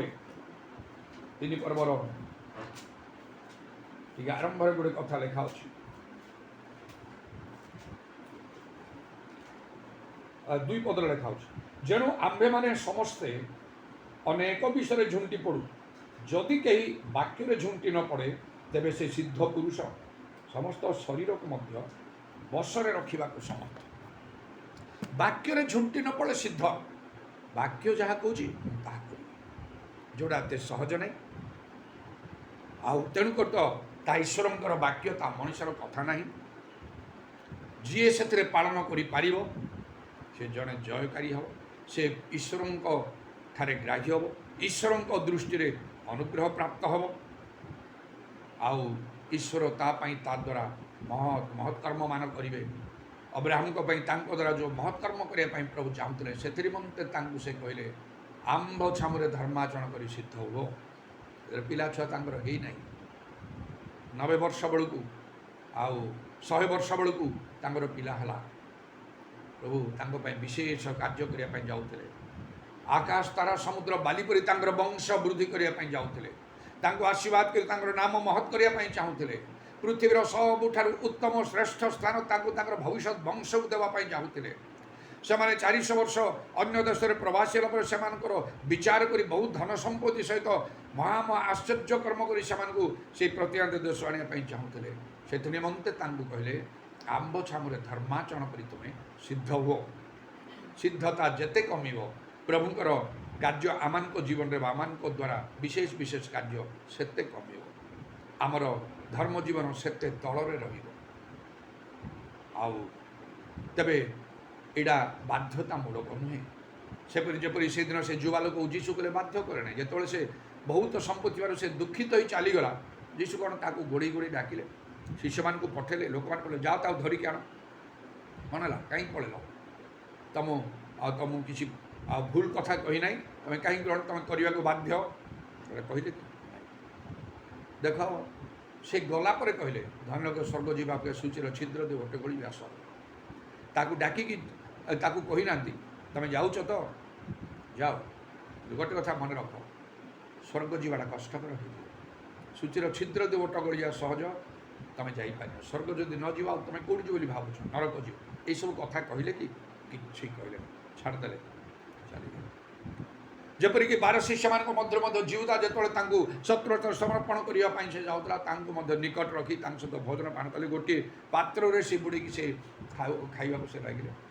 आउ केड़े सुंदर कर प्रभु कथा कले हे बंधु बोली कले हे बंधु जहाँ करने चाहूच शीघ्र जाइए कर किसी धमकेले ना अनुयोग कले ना शासन कले ना तुम जानुच जिहुदा तुम कौन करने जाऊच ईश्वर पुत्र बोली तुम सब प्रकार प्रमाण पाइच ना जो मु विचार सिंहासन बस समस्ते ठिया तुम्हें ठिया हे तुम कौन कर मोपाई एत बड़ कार्य तुम करने जाऊच मो विरुद्ध में जब तुम नरक जीव कौन तुम दशा हे तुम जानूच कि यू किसी कथा कहले कि कहले हे बंधु जहाँ करने चाहूच जाइए शीघ्र कर छाड़ सेमती आज प्रभु समस्त प्रति नीरव कहीं आम हाथ में बाइबल अच्छे इच्छा कले 24 घंटा पढ़ी पारिबा मात्र लोक गोटे घंटा भी किसी समय पाई भी आउ पढ़ापी चाहते इच्छा कले आमने भल गोटे गिर्जारे आत्मिक सभायत आम रही पारे पवित्र आत्मा पाइबापी प्रार्थना करने इच्छा नहीं दायी किए प्रभु के तुमको 40 वर्ष क्या 50 क्या 60 क्या 70 क्या 80 वर्ष था कौन पाई ये वाक्य मानव स्वर्ग राज्य में प्रस्तुत करियो बोली एते वर्ष नेग्लेक्ट कल दायी किए हम तुम दायी ना तेणु आम प्रभु प्रकृति सुजोग देते आउ कौन ये सिद्ध हाँपाई हेले पवित्र आत्मा दरकार आउ गोटे है कौन ईश्वर दास मान दरकार एफिसियो 4 पर्वर रे तार 10-11 पदरे आउ लेखा अच्छे बा गोटे आत्मिक मंडली सहभागितार दरकार आउ एफिसियो 4 पर्व 10-11 पदरे कौन लेखा से ନାଇଁ 11 ଆଉ 12 ପଦରେ ସେ କାହା କାହାକୁ ପ୍ରେରିତ, କାହା କାହାକୁ ଭାବବାଦୀ, କାହା କାହାକୁ ସୁସମାଚାର ପ୍ରଚାରକ, ପୁଣି କାହା କାହାକୁ ବାଳକ ଓ ଶିକ୍ଷକ ରୂପେ ନିଯୁକ୍ତ କରି ଦାନ କରିଅଛନ୍ତି, ଯେପରି ସାଧୁମାନେ ସେବା କାର୍ଯ୍ୟ ନିମନ୍ତେ ସିଦ୍ଧି ଲାଭ କରନ୍ତି ଓ ଖ୍ରୀଷ୍ଟଙ୍କ ଶରଣିଷ୍ଠା ପ୍ରାପ୍ତ। ସାଧୁମାନେ ସିଦ୍ଧି ହେବେ ବା ସିଦ୍ଧ ହେବେ। ଓ ପ୍ରଭୁ ମଣ୍ଡଳୀରେ 5 ପ୍ରକାର ଲୋକ ରଖିଛନ୍ତି: ପ୍ରେରିତ, ଭାବବାଦୀ, ସୁସମାଚାର ପ୍ରଚାରକ, ପାଳକ, ଶିକ୍ଷକ। ତେଣୁ ମୁଁ କହିଲି ଈଶ୍ୱରଙ୍କ ଦାସମାନେ ଯେଉଁମାନଙ୍କୁ ପ୍ରଭୁ ମନୋନୀତ ରଖିଛନ୍ତି, ଯେତେ ଭଲ ଲୋକ ହଉ, ଯେତେ ଭଲ ପାଳକ ହଉ, ପାଷ୍ଟର ହଉ, ଯେତେ ଭଲ ଶିକ୍ଷା ଦେଉ, ହେଇପାରିବ ନାହିଁ। ସେଇଟା ଜାଗତିକ ଜ୍ଞାନ, ସେଇଟା ଜାଗତିକ ଚିନ୍ତା। ଜଗତରେ ବହୁତ ଭଲ ଲୋକ ଅଛନ୍ତି, ମହାତ୍ମା ଗାନ୍ଧୀ ଯାହାକୁ ଲୋକମାନେ ଆଉ କେମିତି ଭାବରେ ତାଙ୍କୁ ମାନନ୍ତି ଆଜି ସାରା ଦେଶରେ। ସେ କ'ଣ ଆଉ ଅନନ୍ତ ଜୀବନ ପାଇବା ବିଷୟରେ ଶିକ୍ଷା ସେ କେବେ ଦେଇଥିବେ କି? ନାହିଁ। ପ୍ରେମତା ସିଷ୍ଟର କହୁଥିଲେ ତାଙ୍କ ଘରେ ଗୋଟେ ଛୋଟ ପିଲା ଥିଲା, 8 ବର୍ଷର, ପାଳିଥିଲେ, ସେମାନେ ତ ବାହାଚୁଡ଼ା କଲେ ନାହିଁ, ପ୍ରେମ ପାଇଁ ସବୁ ତ୍ୟାଗ କଲେ। ଆଉ ସେ ପିଲାଟା କ'ଣ କଲା, ସେ ପାଠ ପଢ଼ୁଥିବା ସମୟରେ ସେ କହିଲା ମୁଁ ପାଠ ପଢ଼ିବେ ନାହିଁ। ଅଳ୍ପ ଜଷ୍ଟ ପ୍ରାଇମେରୀ ସ୍କୁଲରେ ସେ ପଢ଼ୁଥିବା, ଦିନେ ପରେ କହିଲା ଏମାନେ ଚିନ୍ତାରେ ପଡ଼େ। ଆଉ ସେ ଯେତେ ପାଠ ପଢ଼େ କ'ଣ, ସେ ପ୍ରେମତା ସିଷ୍ଟର ତାଙ୍କ ବାପା ତ ଜମିଦାର ଥିଲେ, ସେମାନେ ଏତେ ବଡ଼ ବଡ଼ ଚାକିରି କରୁଥିଲେ, ସେ କେଉଁ ଫରେନ୍ରେ ଯାଇ ପଢ଼ିବାକୁ କହିଥିଲେ କ'ଣ ସେମାନେ ମନା କରିଥାନ୍ତେ? କିଛି ନାହିଁ, ମାତ୍ର କହୁଛି ମୁଁ ପାଠ ପଢ଼ିବି ନାହିଁ। କାହିଁକି? ଏହିସବୁ ବହିରେ ସବୁ ମିଛ ଲେଖା ହେଇଛି। ସେ କହୁଛି ଛୋଟ ପିଲାଟା, ସେମାନେ କହୁଥାନ୍ତି ଏକ୍ସାଇଟେଡ୍, ମେଡ଼ ଶୁଣିକି ମୁଁ ମଧ୍ୟ ଏକ୍ସାଇଟେଡ୍ ହେଉଥାଏ। ନା କ'ଣ ମିଛ କ'ଣ ଲେଖା ହେଇଛି କେମିତି? ଆଉ ନାଇଁ ଦେଖ, ଏଠି ମହାତ୍ମା ଗାନ୍ଧୀ ଲେଖା ହେଲା, ଏଇଟା ମିଛର ନାହିଁ ଗୋଟେ। କାହିଁକି? ଆଉ ମହାତ୍ମା ଗାନ୍ଧୀ ଯେ ଦେଶ ସ୍ୱାଧୀନ ପାଇଁ କେତେ କ'ଣ କାମ କରିଛନ୍ତି, ଆଉ ସବୁ ଆଉ ଲେଖା ହେବନି? ମହାତ୍ମା ମାନେ ସବୁଠାରୁ ବଡ଼ ଯିଏ, ଆଉ ତାଙ୍କର ବହୁତ ବଡ଼ ଆତ୍ମା, ଆଉ ତାଙ୍କ ନାଁ ହେଉଛି ମୋହନଲାଲ କରମଚନ୍ଦ ଗାନ୍ଧୀ। ଯେ ଛୋଟ ପିଲାଟା ତାଙ୍କୁ କୁଆଡ଼େ କହୁଛି ମହାତ୍ମା କାହିଁକି ଲେଖା? ଆରେ କ'ଣ ଭୁଲ ହେଲା କହ? ଦେଶ ପାଇଁ ଏତେ ବଡ଼ କାମ କରୁଛନ୍ତି, ତାକୁ ମହାତ୍ମା ଆଖ୍ୟା ଦିଆହେଲା, ମହାନ ଗୋଟେ ବଡ଼ କହିକି। ମହାତ୍ମା ମାନେ ବହୁତ ବଡ଼ ଆତ୍ମା। ଯେ ପିଲାଟା ବୁଝେଇ ସେ ସେମାନଙ୍କ ସାଙ୍ଗେ କହୁଛ, ସେ କ'ଣ ଯୀଶୁଙ୍କୁ ଜାଣିଥିଲା? ଯୀଶୁଙ୍କୁ ଜାଣିନି ସେ କେମିତି ମହାତ୍ମା ହେବ, ବଡ଼ ହେବ, ଆଉ ବଡ଼ ଆତ୍ମା ସେ ତା'ର ହେବ? ଯୀଶୁଙ୍କୁ ଜାଣିନି ମାତ୍ର ସେ ସ୍ୱର୍ଗ ଯାଇନଥିବ ନା। ଆଉ ସେ ଶିଷ୍ୟମାନେ ତାକୁ କୁଆଡ଼େ କହିଛନ୍ତି, ଆଚ୍ଛା ଯୀଶୁଙ୍କୁ ଜାଣିନାହିଁ, ସେ ଜାଣିନଥିଲେ କହିକି ତୁ କେମିତି କହିପାରୁଛୁ? ହେଲେ ସେ ଛୋଟ ପିଲାଟା ଏମିତି ଉତ୍ତର ଦେଉଛି, କହିଲା କେମିତି ମୁଁ କହୁଛି ଯୀଶୁଙ୍କୁ ଜାଣିନାହିଁ କହିକି? ଶୁଣ, ଯେତେବେଳେ ସେ ତାଙ୍କୁ ମାରି ଦିଆହେଲା, ଆଉ ସେତେବେଳକୁ ମଲାବେଳେ ସେ କ'ଣ କହିଲେ କୁହ? ସେମାନେ କହୁଛନ୍ତି ହେ ଯୀଶୁ ବୋଲି କହିଲେ? ନାଇଁ, ମଲାବେଳେ ହେ, ତାପରେ ସେ ୱାର୍ଡ଼ଟା ଉଚ୍ଚାରଣ କରୁନାହିଁ, ସେ କହୁଛି ରରେ ଆକାର ଆଉ ମ, ହେ ରରେ ଆକାର ମ, ସେଇଟା ସେ କହିଲେ ମଲାବେଳେ। ହେ ଯୀଶୁ କହିନାହାନ୍ତି। ସେମାନେ କହିଲେ ଆମେ ଅବାକ୍ ହେଇଯାଉଛୁ, ଏ ଛୋଟ ପିଲା ଏଇ ପ୍ରକାର କାର୍ଯ୍ୟ।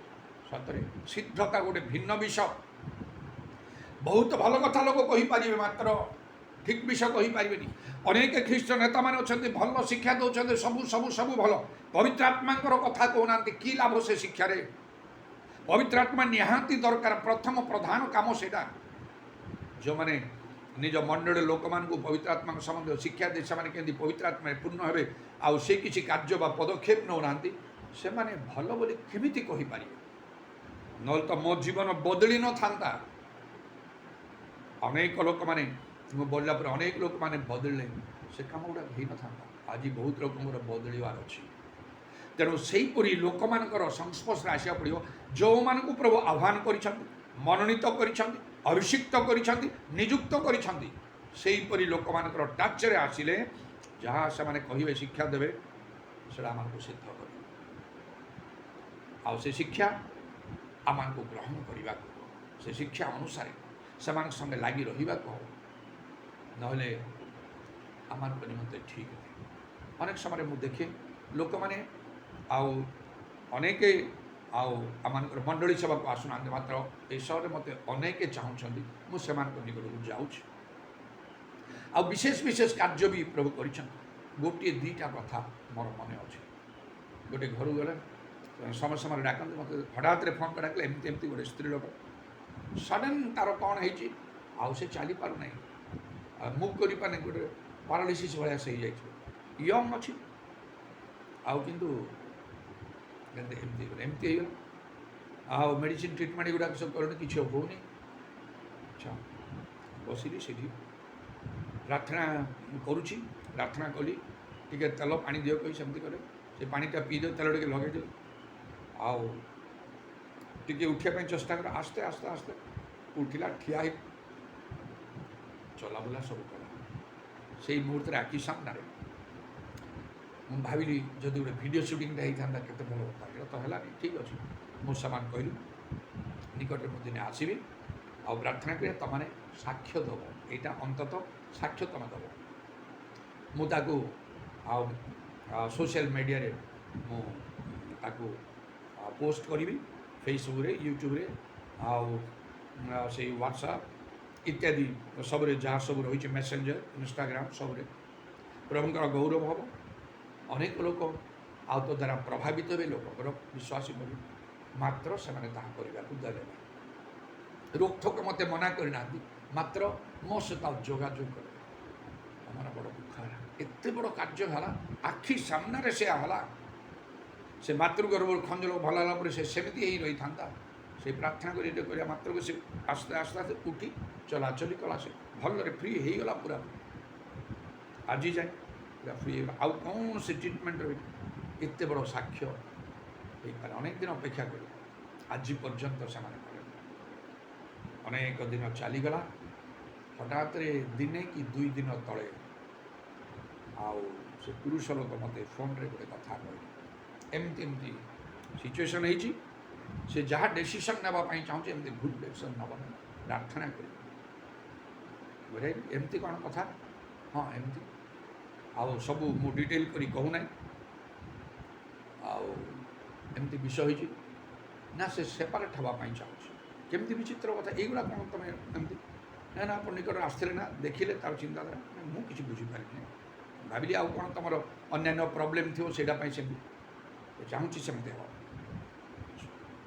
ମୋର ମନେ ପଡ଼େ ଏମାନ ପାଇଁ ଏତେ ବଡ଼ କାମ ହେଇଥିଲା। ଦ୍ୱିତୀୟ ଲୋକମାନେ କେଉଁ ଡାକ୍ତର ବୈଦ୍ୟ ନାହିଁ, କୌଣସି ଆଉ ଅନ୍ୟ କେଉଁଠି ପ୍ରଭୁଙ୍କ ଲୋକ ପାଷ୍ଟର କି କେହି ଯାଇ କରିନାହାନ୍ତି। ସେମିତି ମୋତେ ଡାକିଥିଲେ, ସେଇ ମୁହୂର୍ତ୍ତରେ ଏତେ ବଡ଼ କାର୍ଯ୍ୟ ହୋଇଥିଲା। ଏମାନେ ସାକ୍ଷ୍ୟ ଦେବାକୁ ମଧ୍ୟ ଇଚ୍ଛା କଲେ ନାହିଁ, ଆସି ଗିର୍ଜା ପ୍ରାର୍ଥନାରେ ରହିବା କଥା।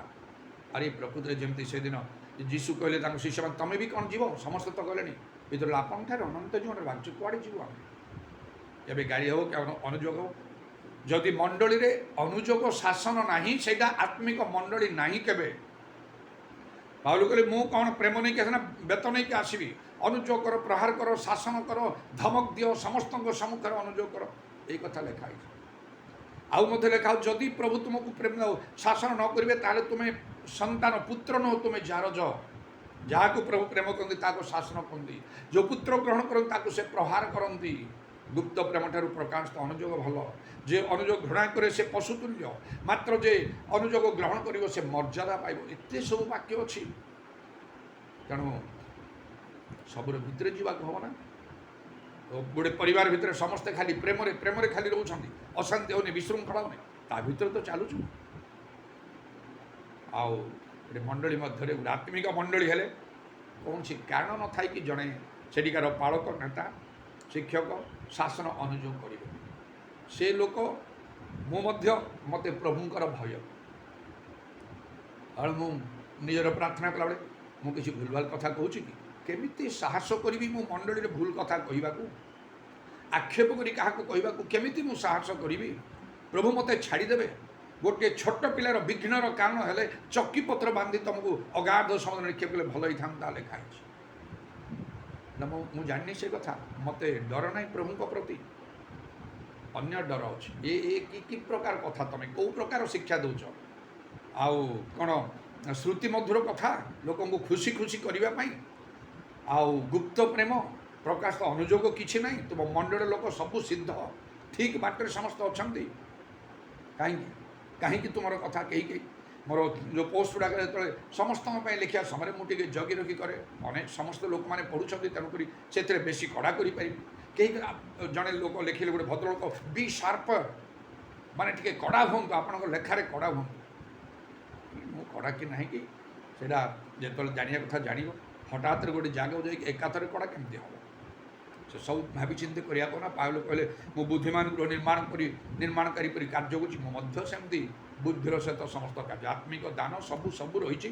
ତା ଭିତରେ ସତ୍ୟ ବାକ୍ୟ କହିବାକୁ ଲୋକଙ୍କଠାରେ ଅନେକ ଉଣା ଥିବ, ସେଥିପାଇଁ ଯଥେଷ୍ଟ ଅନୁଯୋଗ କରିବାର ବିଷୟ ରହିଛି।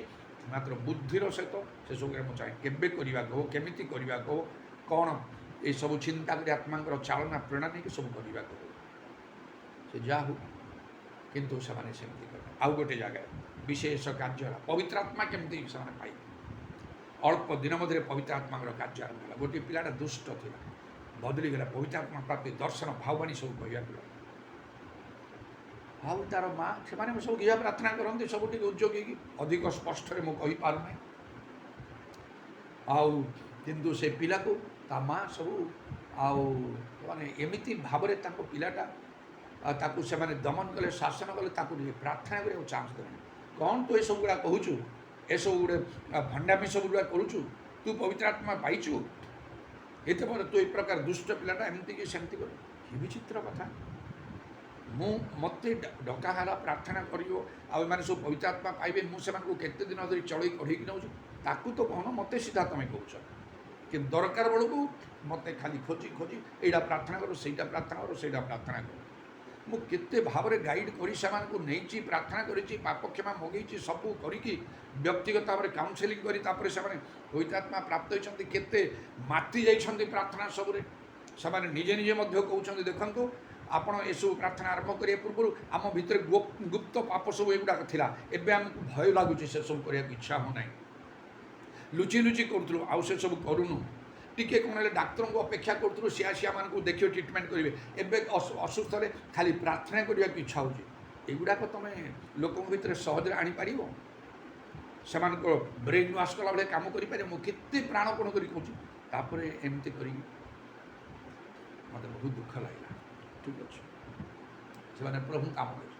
କେତେ ବର୍ଷ ବିତିଗଲା, ଏବେ ତାପରେ ପରେ ଏମିତି ହେଲା, ସେ ପିଲାଟା ଏମିତି ବଦଳିଗଲା, ପୁରା ଭୟଙ୍କର ଦୁଷ୍ଟ ହୋଇଗଲା। ସେ ଗୋଟିଏ ଦୁଷ୍ଟାତ୍ମା ଯାଇକି ଆଉ 7ଟା ଅଧିକ ଦୁଷ୍ଟାତ୍ମା ଆଣିକି ରହିଲା ଭଳିଆ ତାର ଅବସ୍ଥା ହେଲା।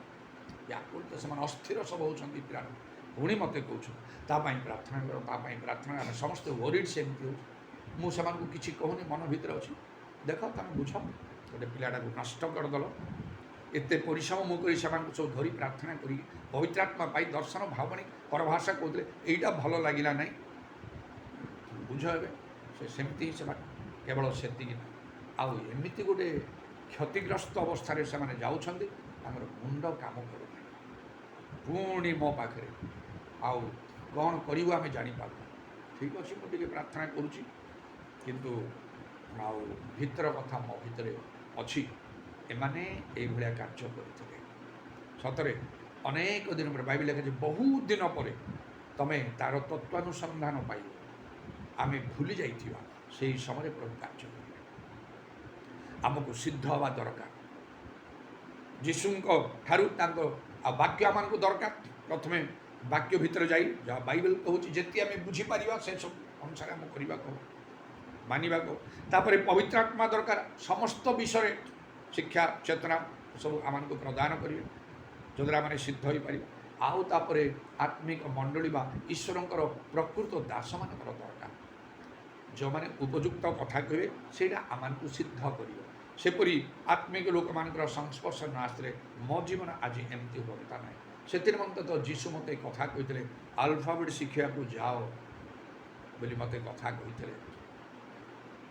ଅନେକ ଲୋକମାନେ ଚାନ୍ଦି ପ୍ରଭୁଙ୍କର କାର୍ଯ୍ୟ କରିବାକୁ ହେଲେ ଗୋଟିଏ ତାଲିମ ନେବା ପାଇଁ 2 ବର୍ଷ 4 ବର୍ଷ 6 ବର୍ଷ ଏସବୁ, ସେଠି କ'ଣ ଆହ୍ୱାନପ୍ରାପ୍ତ ଲୋକମାନେ ଅଛନ୍ତି? ସେ ଯେକୌଣସି ହେଉ, ଯେଉଁ ପ୍ରକାର ତାଲିମ କେନ୍ଦ୍ର ହେଉ, ସେ ବାପ୍ଟିଷ୍ଟ ହେଉ, ପେଣ୍ଟିକଷ୍ଟାଲ ହେଉ କି ରୋମାନ କ୍ୟାଥୋଲିକ ହେଉ, ଯାହା ବି ହେଉ, ପ୍ରଭୁ ସେମାନଙ୍କୁ ଆହ୍ୱାନ ଦେଇଛନ୍ତି। ଜଣେ ପବିତ୍ରାତ୍ମା ପ୍ରାପ୍ତ, ଠିକ୍ ଅଛି, ପବିତ୍ରାତ୍ମା ଅନେକ ପ୍ରାପ୍ତ ହେଉଛନ୍ତି। ଆହ୍ୱାନଟା ସମସ୍ତଙ୍କ ପାଖରେ ନଥାଏ, ଆହ୍ୱାନଟା ବିଶେଷ ଭାବରେ କାର୍ଯ୍ୟ କରେ। ଆଉ ଅନେକଙ୍କଠାରେ ପବିତ୍ରାତ୍ମାଙ୍କ ଦ୍ୱାରା ମଧ୍ୟ ନାହିଁ। କେଉଁଠୁ ମିଳିବ ଠିକ୍ ବିଷୟ ମିଳିବ?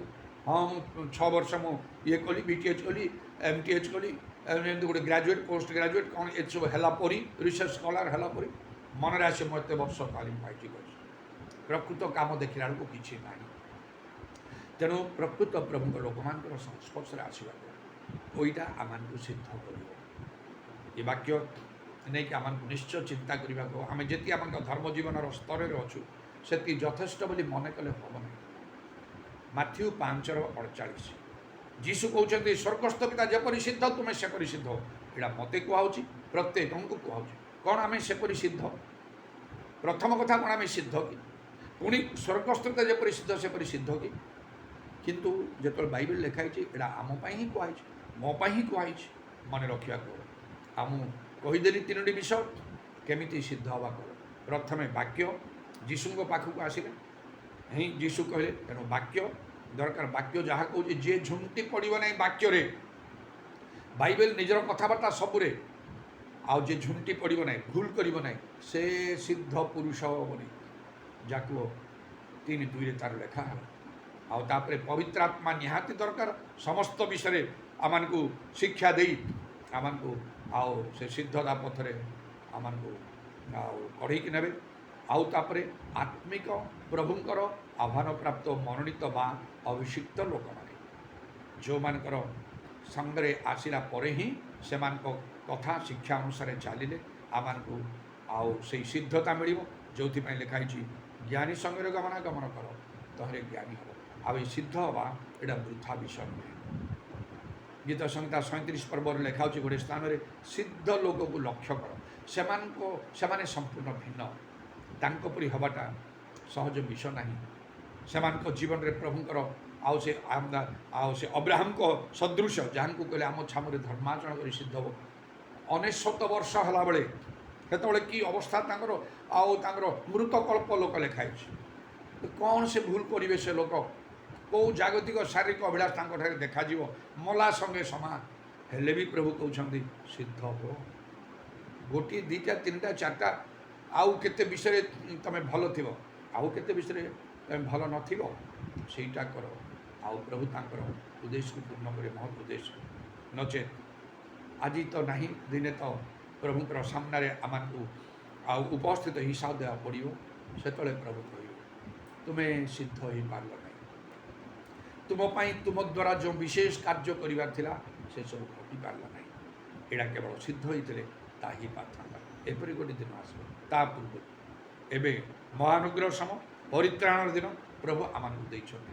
ଆମମାନଙ୍କର ଧର୍ମ ଜୀବନରେ ଆମକୁ ବଢ଼ିବାକୁ ହେବ। ସ୍ୱର୍ଗସ୍ଥ ପିତା ଯେପରି ସିଦ୍ଧ, ଆମମାନଙ୍କୁ ସେପରି ସିଦ୍ଧ ହେବାକୁ ହେବ। ଏ ବାକ୍ୟ ମାଥ୍ୟୁ 5:48 ବାରମ୍ବାର ଆମମାନଙ୍କର କାନରେ ବାଜୁ। Hallelujah, hallelujah, hallelujah, hallelujah. ପୁରା ବତ୍ରମାଣି କାରବର୍ଷା କାଲାରବାନିଆ କାରବନ୍ଦା ଲରବାନି ଖାରବତ୍ରମାନ କାରବନ୍ଦା ଲରବା। ପ୍ରଭୁ ତୁମ ନାମର ପ୍ରଶଂସା ଗୌରବ ଯୁଗେ ଯୁଗ। ଆଜିର ସମୟ ପାଇଁ ଧନ୍ୟବାଦ, ସୁଯୋଗ ପାଇଁ ଧନ୍ୟବାଦ ପ୍ରଭୁ। Hallelujah, hallelujah. ଇତର ବର୍ଷା କାଲାରବାନି ଖାରବନ୍ଦା ଲରବା। ଅନେକ ଶିକ୍ଷା ଚେତନା ଦେଲା ପରେ ମଧ୍ୟ ତୁମେ ଆମମାନଙ୍କୁ ସ୍ୱାଧୀନତା ଦେଇଅଛ, ସେଥିରେ ତୁମେ ହସ୍ତକ୍ଷେପ କରିନଥାଅ ପ୍ରଭୁ। ତେଣୁ ତୁମେ କହିଲ ଯେ ଅଶୁଚି ସେ ଆହୁରି ଅଶୁଚି ହେଉ, ଯେ ଅଧର୍ମାଚାରୀ ସେ ଆହୁରି ଅଧର୍ମାଚରଣ କରୁ, ଯେ ପବିତ୍ର ସେ ଆହୁରି ପବିତ୍ର ହେଉ, ଯେ ଧାର୍ମିକ ସେ ଆହୁରି ଧର୍ମାଚରଣ କରୁ। ମାତ୍ର ପ୍ରତ୍ୟେକ ଲୋକର କର୍ମାନୁସାରେ ପ୍ରତିଫଳ ଦେବା ପାଇଁ ଆମେ ଆମର ପୁରସ୍କାରକୁ ସଙ୍ଗରେ ନେଇକି ଆସୁ। ହାଲେଲୁୟା। ଆମମାନଙ୍କର କର୍ମାନୁସାରେ ଆମ ପ୍ରତି ଘଟୁଛି ପ୍ରଭୁ, ଆଉ ଘଟିବ ଆଗାମୀ ସମୟରେ। ଆମମାନଙ୍କୁ ଦୟାକର, ଆମମାନଙ୍କର ସଙ୍ଗରେ ତୁମେ ଆହୁରି କଥା କୁହ। ଆମମାନଙ୍କର ଉଣା ବିଷୟଟା ଦେଖି ଆମମାନଙ୍କୁ ପୂର୍ଣ୍ଣ କରିବା ପାଇଁ ଆମମାନଙ୍କୁ ତୁମେ ସାହାଯ୍ୟ କର। ତମେ ଆମମାନଙ୍କର ମଙ୍ଗଳ ହେବ, ଆମମାନଙ୍କ ଦ୍ୱାରା ଅନେକଙ୍କର ମଧ୍ୟ ମଙ୍ଗଳ ହେଇପାରିବ। ଇଦରବାଣୀ ଖାରବତ୍ର ମାନେ କରବନ୍ଦାର ହେବା, କାରଣ ପ୍ରଭୁ ତୁମେ ଅନେକଙ୍କର ଆମମାନଙ୍କୁ ତୁମେ ଭିନ୍ନ କରିଅଛ। ଆମମାନଠାରେ ତୁମର ପ୍ରୟୋଜନ ରହିଛି। ଯୀଶୁଙ୍କ ନାମରେ ଦୟା, ଯାହା ସବୁ ଉତ୍ତମ ବିଷୟ ଅଛି ତାକୁ ତ ଆମମାନଙ୍କୁ ଧରି ରଖିବାକୁ ହେବ, ଆଉ ଯାହା ନାହିଁ ତାହାକୁ ଆମମାନଙ୍କୁ ପୂର୍ଣ୍ଣ କରିବାକୁ ହେବ। ଯୀଶୁଙ୍କ ନାମରେ ଦୟା କର। ତୁମ ନାମର ପ୍ରଶଂସା ଗୌରବ ଯୁଗେ ଯୁଗେ ହେଉ। ତୁମର କଣ୍ଟାବିଧ ପାଦକୁ ପ୍ରଣାମ ଚୁମ୍ବନ କରି ଶୁଣିଲ ବୋଲି ଧନ୍ୟବାଦ ଦେଇ ନିତ୍ୟ ଜୀବିତ ପ୍ରଭୁ ଯୀଶୁ ଖ୍ରୀଷ୍ଟଙ୍କ ନାମରେ ଏହି ପ୍ରାର୍ଥନା କରୁଅଛୁ, ଆମେନ୍। ପିତା ଈଶ୍ୱରଙ୍କର ପ୍ରେମ, ପ୍ରଭୁ ଯୀଶୁ ଖ୍ରୀଷ୍ଟଙ୍କର ଅନୁଗ୍ରହ, ପବିତ୍ର ଆତ୍ମାଙ୍କର ସହାୟତା, ପ୍ରଭୁ ଯୀଶୁଙ୍କର ଗୌରବମୟ ପୁନରାଗମନ ପର୍ଯ୍ୟନ୍ତ ଆମ ସମସ୍ତଙ୍କର ସହ